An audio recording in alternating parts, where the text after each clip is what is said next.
Schönen guten Abend. Das ist der Dienst, werde ich auf Lützeburg so in dünner Wirsel mit Spruch gehen und Deutsch drüber. Ich denke, der darf geht für einen auch verständlich sein und der tut er mal zu denen, dass an der kleinen Talkrunde, die wir hier machen, auch ein Deutsch Madame dabei ist, Andrea Petkovic, gerade just nach Terra gesehen. Und lo könntet dann noch mal an das kleine Diskussion ran, an der es ja den Thema Gender Equality geht, das was wir gerade auch dabei Terra gesehen haben, Mann und Frau zu summen. In dem Sinne also rübergewechselt, guten Abend, Mann und Frau, Frau und Mann. Es ist das ewige Thema der Geschlechter mit all seinen schönen und schwierigen Unterschieden und Auseinandersetzungen, aber auch mit seinen Gemeinsamkeiten und Ergänzungen. Mann und Frau soll also das Thema jetzt sein. Wenn sie ihre Kräfte gemeinsam einsetzen, können sie sich sehr gut ergänzen. Darüber darf man auch gerne noch diskutieren. Wir haben eine ganz tolle Runde, nicht ganz Gender Equality, aber für einmal sind die Frauen dann, haben die Frauen hier das Sagen. Andrea Petkovic, gerade im Doppelmixed angetreten, das tun sie manchmal in Showmatches, sonst aber lieber allein auf dem Bild. Ja, Doppel ist nicht so meine Spezialität. Ich bin mehr der Einzelgänger, nicht im wahren Leben, nur im Tennis. Aber mir macht es totalen Spaß und im Mixed ist natürlich nochmal was ganz anderes, aber immer eine super Herausforderung. Wie ist das für Gilles Krämer? Der ist gerade mit Ihnen zusammen angetreten. Das war doch schon ein tolles Team, ne? Ja, wir waren ein sehr gutes Team. Wir haben zwar verloren, aber... Ich wollte gerade sagen, wir waren so gut, dass wir sang- und klanglos untergegangen sind. Frau Florence Fischer, der Sonntagclub ist ein Serviceclub. Und ich habe vorhin gesagt, ein Frauenclub, das ist aber nicht mehr ganz richtig, ne? Nee, ganz richtig ist das nicht, nämlich also im Zeichen von Gender Equality sind wir auch offen für männliche Mitglieder und es gibt auch einige Clubs in der Welt, die männliche Mitglieder haben und ganz interessanterweise ist auch der Präsident des Sonntagclubs von New Delhi ein Mann und keine Frau.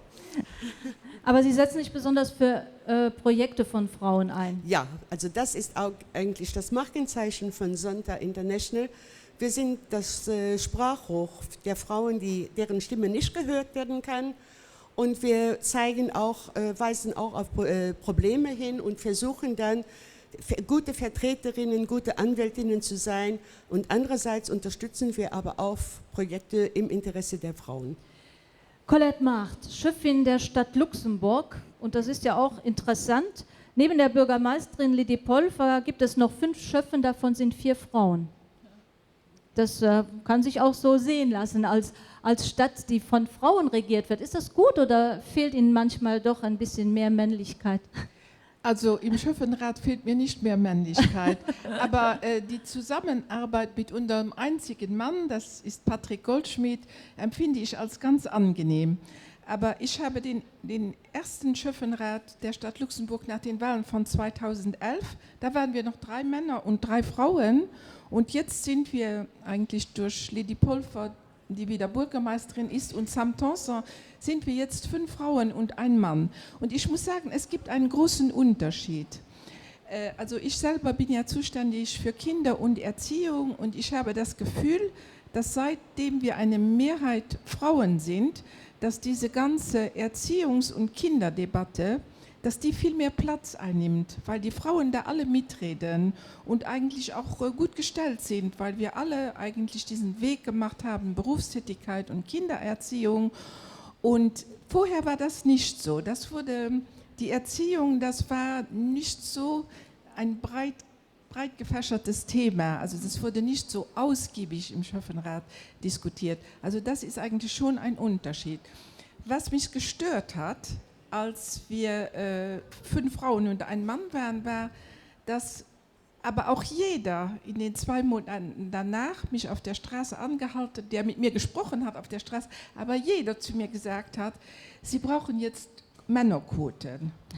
Also das war ein großes Thema, dass wir jetzt, also niemand, ich glaube nicht, dass jemand, Cecil Hammond sagt, sie brauchen Frauenquoten, dass das so eigentlich so ein Event ist, dass wir dann sofort das Männerquoten, nein, wir brauchen keine Männerquoten, wir kommen ganz gut so zurecht.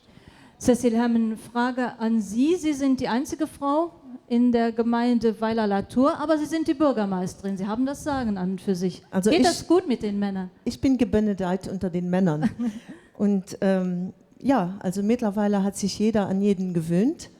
Am Anfang muss ich allerdings zugeben und auch hier erläutern, dass es für mich ziemlich schwer war, überhaupt diesen Posten als Bürgermeisterin zu bekommen.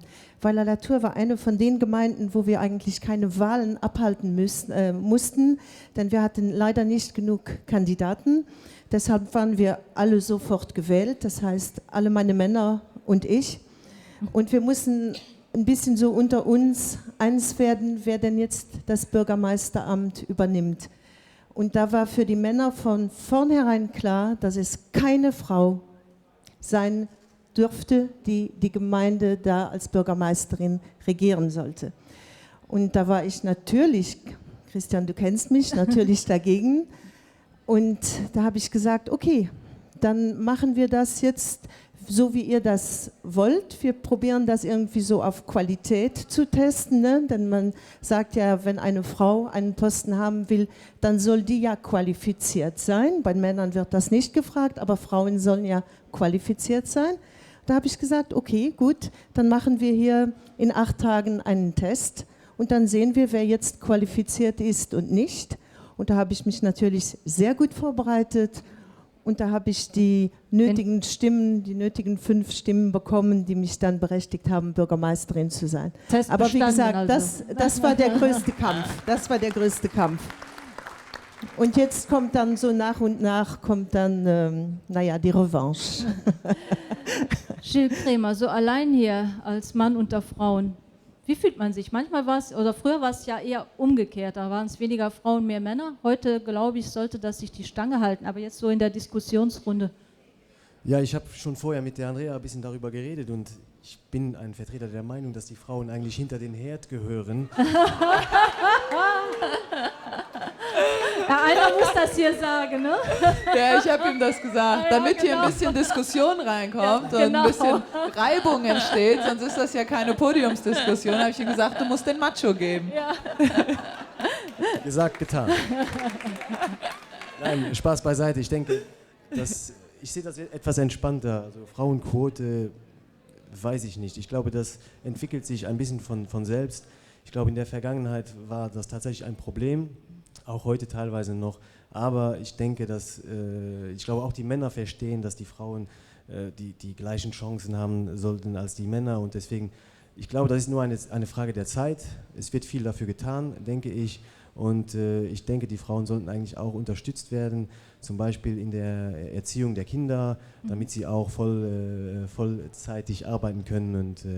Und ich denke, das wird mit der Zeit wird das automatisch sich regeln. Ja. Mhm. Also Quote nicht unbedingt. Was sagt denn Andrea Petkovic dazu? In Deutschland diskutiert man auch darüber, ne? Ich bin generell für die Quote als Anlaufmöglichkeit, weil ich glaube auch, dass, wie Gilles, dass sich das in eine sehr gute Richtung entwickelt, aber ich glaube, dass es sich vielleicht schneller entwickeln würde, wenn man vielleicht den Frauen eine gewisse Anlaufmöglichkeit geben könnte, weil ich beobachte das auch in Deutschland und natürlich in den Führungspositionen in den großen Firmen sind sehr, sehr wenig Frauen.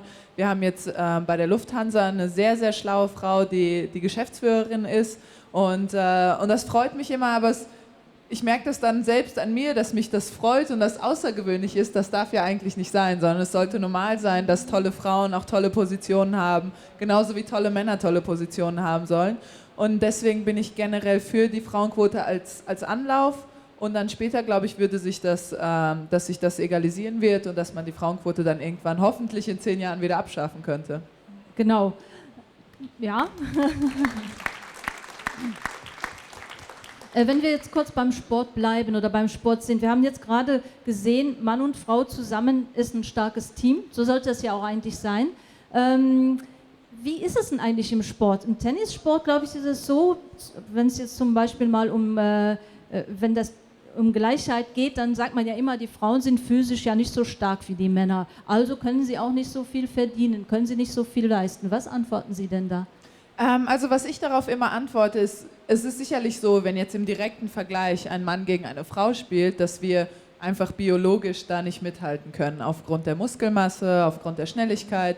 Aber wir betreiben ja den gleichen Aufwand wie die Männer. Also hinter den Kulissen trainieren wir genauso 5-6 Stunden am Tag. Wir gehen genauso in den Kraftraum, gehen in den Wald zum Laufen. Und ich glaube, der Aufwand sollte belohnt werden. Und natürlich auch, wir haben genauso die Drucksituation, wir messen uns aneinander. Wir messen uns nicht an den Männern, sondern wir messen uns an anderen tollen, starken, unabhängigen Frauen. Und ich denke, der Aufwand sollte gleich entlohnt werden, wie bei den Männern auch.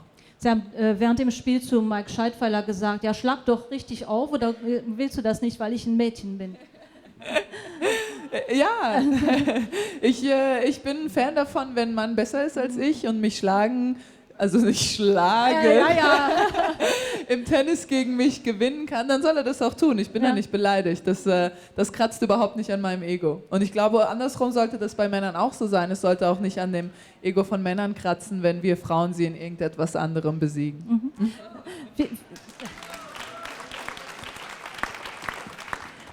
Frau Fischer, mal kurz vom Sport wieder weg zum Service-Club zu Sonntag. Sie haben eben gesagt, wir sind auch Männer. War das so ein Druck, dass da jetzt auch Männer sein müssen, oder kam das einfach so natürlich von selbst? Nee, das kam eigentlich nicht so von selbst, denn ursprünglich war es ja eben halt ein Club für Frauen, der zuerst in Amerika gegründet wurde 1919, um halt eben auch Frauen, die irgendwie berufstätig waren, die auch Studium gemacht hatten, irgendwie auch zusammenzuschließen und im Interesse der anderen Frauen einzutreten. Aber ja, mit der Zeit ändert sich alles. Es waren ja Männerclubs, die nur für Männer waren. Da gibt es jetzt auch Frauen dann? Ja, eben halt. Okay. Die sind auch geöffnet worden und halt eben auch vom Gesetz her ist es jetzt vorgeschrieben, dass man keine Geschlechtertrennung machen darf. Man muss also Männer und Frauen aufnehmen können. Und das ist gut so? Ja, natürlich, denn ich glaube, wenn man jetzt für die Interessen der Frauen eintreten will, kann man das eigentlich nur machen mit den Männern zusammen. Wir sind ja jetzt kein Feministinnenclub, der irgendwie, ich weiß nicht, jetzt sich irgendwie da hervorheben will, sondern wir wollen etwas im Interesse der Frauen schaffen. Und das kann man nur schaffen zusammen mit den Männern. Und wie Gilles jetzt eben gesagt hat, er denkt, die jüngere Generation, die kommen die jetzt daran, dass die auch die Frauen mehr und mehr respektieren, ihnen mehr Platz gleichwertig freigeben wollen. Aber das geht dann schon mit der Erziehung an. Und da muss man Jungen und Mädchen schon von der Schule her erziehen, dass eben halt beide gleichberechtigt sind und auch dann nachher die gleichen Chancen im Leben haben. Das Stichwort gebe ich an Sie weiter, Frau Macht. Das mit der Erziehung, ist das heute wirklich so? Manchmal sagt man ja auch, wenn man jetzt Erziehung oder Schule spricht, besonders in Luxemburg, die meisten Lehrer oder sind eigentlich Lehrerinnen. Und sehr wenige Männer noch, die da sind. Ist das gut so oder brauchen die Kinder doch ein bisschen auch beides? Nein, es ist natürlich nicht gut so, weil erstens mal in der Schule wachsen dann die Kinder mit Frauen auf und viele Kinder wachsen ja auch zu Hause ohne den Vater auf. Das heißt, viele Kinder haben keine männlichen Vorbilder mehr und das ist besonders für Jungen ist das schwerer, sich dann im Leben zu orientieren. Und für Mädchen ist es auch schwer, Selbstvertrauen aufzubauen, ohne Vater, ohne die Präsenz des Vaters und ohne die Rückmeldung des Vaters. Also die Rolle des Vaters ist schon sehr wichtig und auch der Männer in der Erziehung. Also wir haben in der Chancengleichheitspolitik der Stadt Luxemburg, geben wir uns sehr viel Mühe, auf diesem Gebiet tätig zu werden. Das heißt, wir machen extra Programme für Väter, Konferenzen, für Männer, Sensibilisierung des männlichen Personals der Stadt Luxemburg, dass auch Männer den Vaterschaftsurlaub nehmen, Weiterbildungen für Männer in der Vaterrolle. Und wir versuchen auch, zum Beispiel mittels des Girls Day und Boys Day, wo dann Jungen und Mädchen aus den Schulen bei uns in die Dienststellen der Stadt kommen, um sich die verschiedenen Berufe anzusehen, versuchen wir, möglichst viele Jungen in unsere Foyer scolaire zu empfangen, damit diese sich für diesen Beruf interessieren, weil sie tatsächlich eine unheimlich wichtige Rolle da spielen. Ich muss allerdings dazu sagen, leider, das hat mir unsere Chefin der Kinderkrippen einmal gesagt, dass wenn Männer bei kleinen Kindern zusammen, mit kleinen Kindern arbeiten, zum Beispiel Erzieher, die mit ganz kleinen Kindern arbeiten, dass die viel eher von Eltern verdächtigt werden, dass sie Kinder missbrauchen können. Und das ist ein sehr schwieriges Thema, weil das für einen jungen Mann eine ungeheuerliche Anschuldigung ist und ungerecht sein kann. Aber Männer kommen eher in diesen Verdacht, wenn sie ein kleines Mädchen wickeln oder mit einem kleinen Mädchen auf die Toilette gehen müssen. Und da müssen wir unbedingt auch an Vorurteilen arbeiten und Vorurteile abbauen. Cecile Hemmen, wenn wir noch Politik reden, also in Ihrer Gemeinde sind Sie die einzige Frau, Sie sind auch Abgeordnete, aber da sind die Frauen auch noch immer in der Minderheit. Ja, die Frauen sind leider auch da immer noch in der Minderheit, aber wie Sie ja wissen, sind wir sehr stolz darauf und ich bin natürlich sehr stolz darauf, einer Partei anzugehören, die das Chancengleichheitsministerium stellt. Das heißt, das ist nicht mein Departement, sondern wirklich ein Ministerium mit einer zuständigen Ministerin.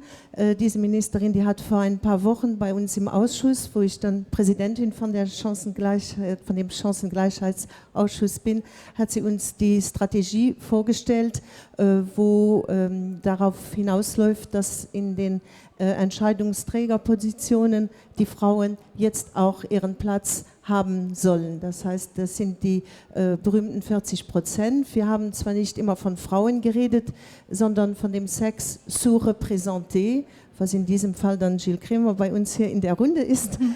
Aber steht aber gesagt, ein Mann, steht sehr gut ein Mann hier. Aber meistens ist es ja so, dass das Frauen sind und das wird dann jetzt in den folgenden Jahren umgesetzt.